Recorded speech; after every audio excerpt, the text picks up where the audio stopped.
I so boom, it's your boy Poetic Prince in the building, and this is the second episode of the PRYNX Show. Yeah, yeah, yeah, yeah, yeah, yeah, yeah, yeah, yeah, yeah, yeah, yeah, yeah.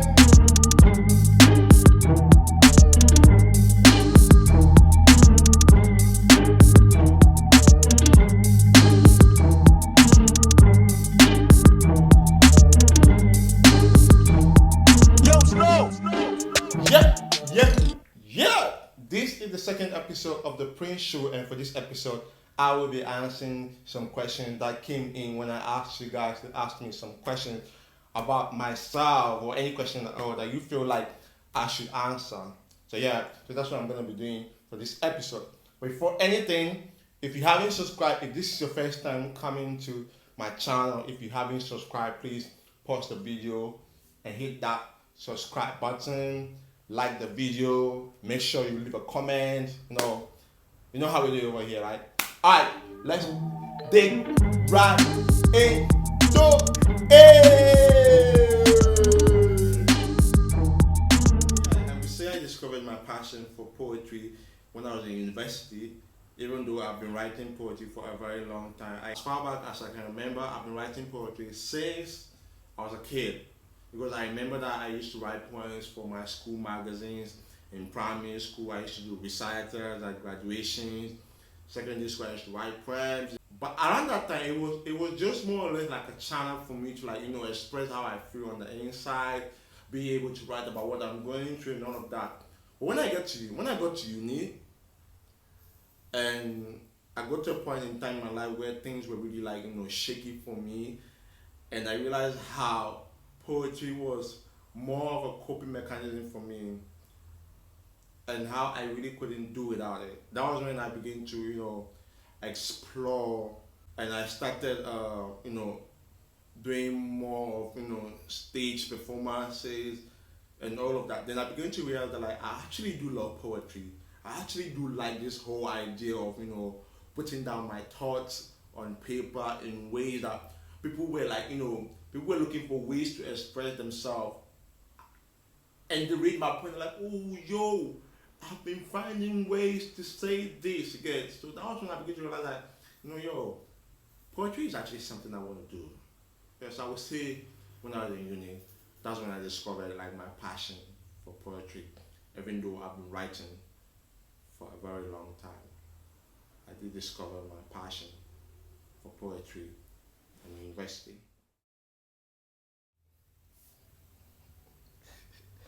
No, that's all I have to say. I'm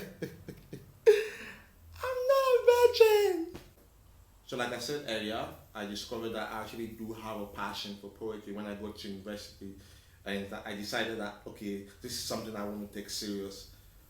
Um, I remember opening a blog, but on the blog, the girl that dashed. But yeah, I had a blog where I was putting, writing and, posting my poems, and I had people, reading my poems and telling me how much they love it and all of that. And when it comes to spoken word, I remember I was playing basketball. Yeah, I play basketball. Check it. Yeah, I play basketball. So I was playing basketball in level 100, I think, second semester. And the friend was like, yo, you write poems, right? I was like, yeah, I do write poems. He was like, the Moonlight Cafe, there's a group called Moonlight Cafe, and they're having an audition. I think you should check it out. And I did. I mean, for my son wants to try something once, and then after that, I decided if I want to try it another time. When I got there, and they were like, "What do I do?" I was like, "I write poem." And they were like, "Oh, yo, over here, we don't really do written poetry. It's more spoken word and all of that. Would you want to give us a shot? Tell us, about yourself and some of the poems you have." And as at that time, I didn't have a poem offhand because I hadn't really been memorizing my poems. So I wrote a poem there and there, and I read it out there, and they liked it.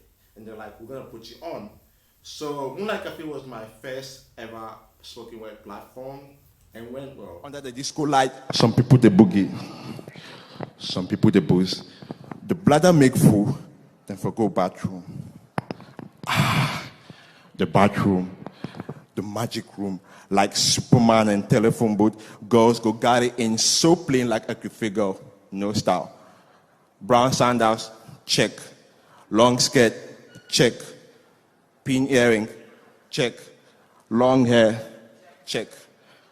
But then comota, high heels, check. Mini skirt, check.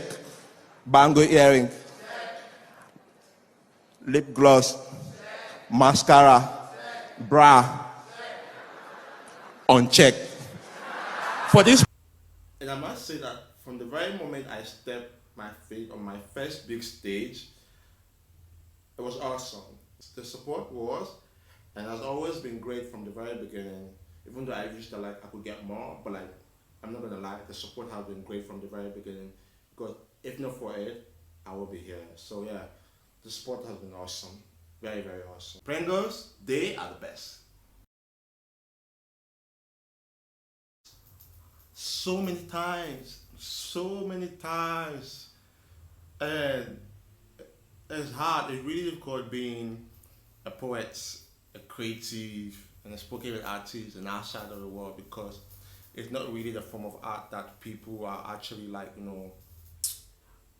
gravitating towards. So the kind of response, the kind of interactions you hope to get as compared to other form of art aren't always guaranteed. So there've been a lot of time where like I just want to stop because as I for it to the bar where you need to bring that platform where I would take it and things, but then this is what I really want to do and I really want it to work for me. I really want to work out as a spoken word artist, as a creative, as a content creator. I really want all of it to work.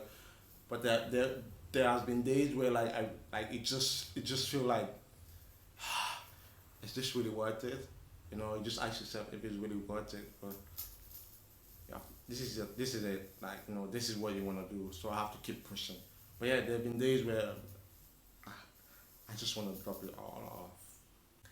I love food. Who doesn't love food? Food is life, babe. Food is life, and you should know this by now, Charlie. A food eating champion right here. Yeah, so I love food, and my favorite food is yam and egg stew, boiled yam and egg stew. See, if you want anything from me, okay, just prepare boiled yam, prepare boiled yam and egg stew, and rub your hand on my head and ask me anything. Just ask me anything. I'll do it for you.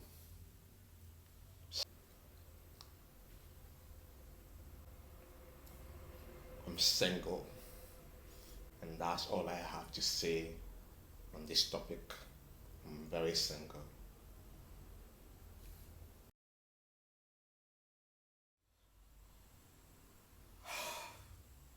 Um,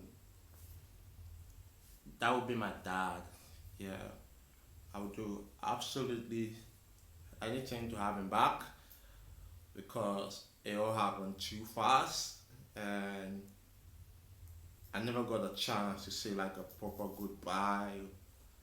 You know, it's been 3 years and it still hurts. So yeah, if I want to talk about this, I will talk about it and we'll end right now. But yeah, it will be my dad. I have a lot of things to ask him. I have a lot of things to say to him, and I really wish like he was still around to like experience like what's happening to me right now. And I also wish that like he was still around because I feel like if he was still around, a lot of things, a lot of difficult things won't be as difficult as they are. So yeah, my dad, I'd like to have him back. Ah, my love language. My love language. Let me see. Yeah, I don't know about you guys, but I believe that love languages vary from time to time, depending on your needs at a particular phase or point of your life. So for me, I feel like I'm at that point in my life where these are my love languages in descending order: quality time, physical touch, words of affirmation, act of service. I think I'll put them on the same level, and then gift giving. So yeah, quality time, physical touch, words of affirmation, and act of service on the same level, and then gift giving. So those are my love languages. Yeah, so those are my love languages.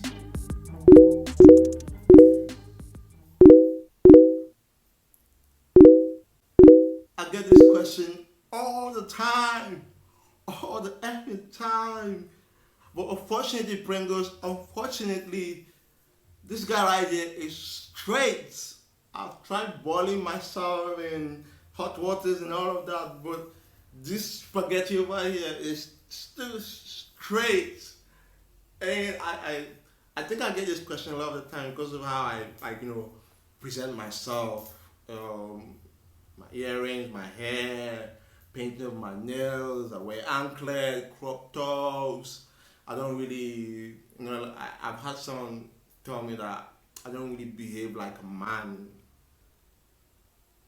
Yeah, but I'm not, unfortunately, I'm straight, Pringles. I'm very straight. I'm very straight. Yeah.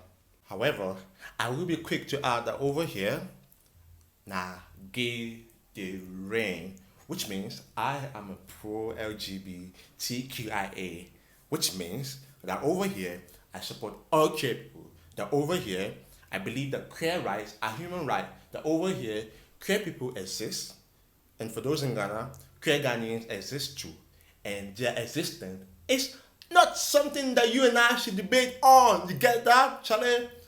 Oh, most people don't believe. Most people actually don't believe that I'm straight when I tell them that I'm straight. But I've come to realize that I can't keep explaining my sexuality to people. If you don't think I'm straight, if you think I'm queer, I am under no obligation to explain that to you. So yeah, a lot of people don't believe when I tell them that I'm straight, but it is what it is. Haha. I believe what sparked my sense of fashion, or should I say my inspiration for my sense of passion, has to do with how I feel on the inside. On the inside, I feel quite different. I feel like someone who is fighting to fit in a space of normalcy. Yeah, I feel like an odd person. I'm constantly feeling like a round peg in a square hole. Yeah, so I'm constantly feeling that way on the inside, and as a way of expressing how I feel on the inside, tends to show in how I dress, because I want people to understand that this is who I am as a person, inside out. That has to be when one day I was going to work. That was like about 2 years ago. I had anklets on. Yeah, I wear anklets. I had anklet on, and I was waiting for a bus. It was like around 7:30 a.m., 8 a.m. thereabout. I was going to work, so I was waiting for a bus. And then out of nowhere, this random dude just came out trying to get the anklet off my foot. Like, who does that? He was trying to get the anklet off me, saying that only women wear anklet, and even women who wear anklet are prostitutes. What the F? You don't know me, I don't know you. Who gave you the audacity and the right to do that? And at that point in time, I didn't know how to feel, because it was just happening too fast, and everyone around me were not doing anything about it. And yo, it was.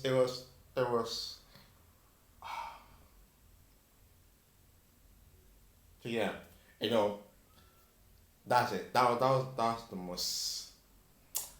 You know what? Creating the real was a very beautiful thing. For those who missed the first episode, in the first episode where I spoke about some of my EPs and all that, the real is my fourth EP. Yeah, and it came out last year during the lockdown period. So yeah, back to what I was saying. Creating the real was very beautiful, and what inspired most of it had to do with my experiences during the lockdown, how I felt about the lockdown, how I felt about what I was going through during the lockdown, what I discovered about myself, realizing some of the things that I didn't get time to think about, but because of being in a long period of standstill, I got a chance to think about. So yeah, All of those things that were happening during the lockdown inspired the whole idea of working on an EP. It's one of the EPs that I had to sit down and work on in my room.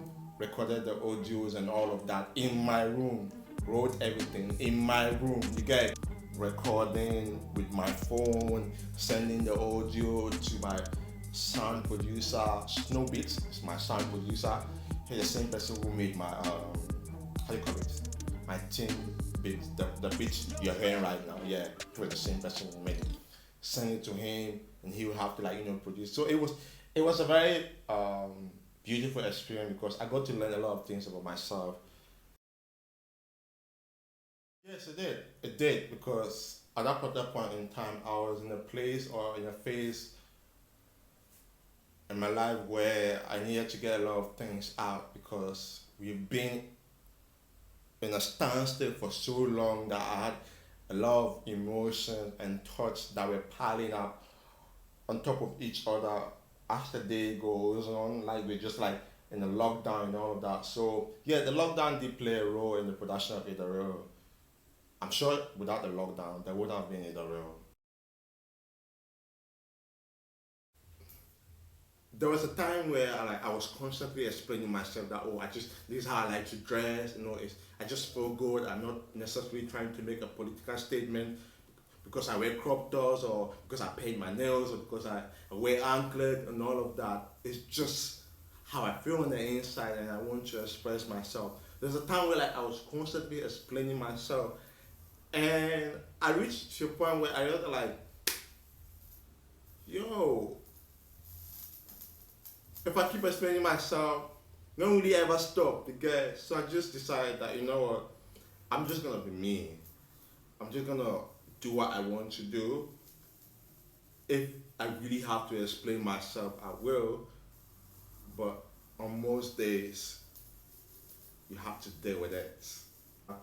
I am letting empathy lead me, so I'm not doing anything that is being of harm to anyone around me. I'm just living my life while I can because life already had given me. So this be the only way I feel take happy myself small. So if this small happiness I put there explain my body, Charlie, I can't keep doing that. So I just basically just stop explaining myself and just let empathy lead me, do things ethically so that I don't get in the way of people or harm people. So